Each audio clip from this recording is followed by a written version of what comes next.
À l'animation de Télématin entre 2017 et 2021, Laurent Bignola a vécu une période compliquée du point de vue de la dynamique de l'équipe qu'il a raconté ce lundi. Si aujourd'hui, Télématin se porte bien, tenu par le duo d'animateurs Thomas Soto-Julia Vignali depuis 2 ans, il n'a pas toujours été de même. Après 32 années de présentation par William Lémergie, le rédacteur en chef de l'émission, en 2017, la production de France 2 avait décidé de revoir la copie de sa matinale en changeant son présentateur historique.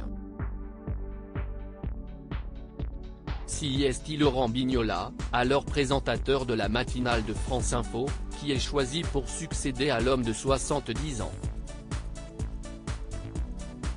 Un choix qui n'a, dès le début, pas fait l'unanimité.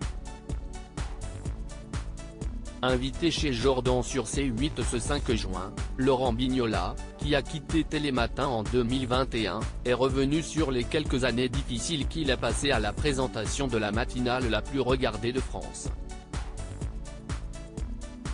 Des sauts de M2. Il explique d'abord qu'il est arrivé dans une équipe déjà constituée depuis des années, qui a ses habitudes et que William Lémergie lui avait expliqué avoir constitué une troupe de théâtre et non une rédaction.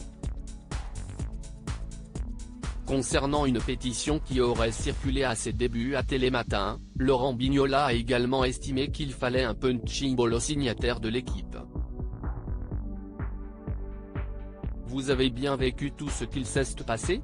A alors demandé Jordan Deluxe à son invité qui n'a pas hésité à répondre cash, il y a des moments. Excusez-moi l'expression mais j'ai pris des sauts de M2 dans la gueule. Le journaliste a expliqué plus tard que certains chroniqueurs, mécontents de leur sort, le rendaient responsable. Quelque chose a été cassé dans leur vie, ce que je peux comprendre, mais de là à s'en prendre à moi. A-t-il regretté ? Laurent Bignola dans l'incompréhension. Laurent Bignola donne alors l'exemple d'un collègue qui avait déclaré « Moi je te la reprends l'émission, tu verras, ce sera pas comme avec l'autre pomme, je te remonte les audiences parce que là vraiment, il ne sait pas, quoi ».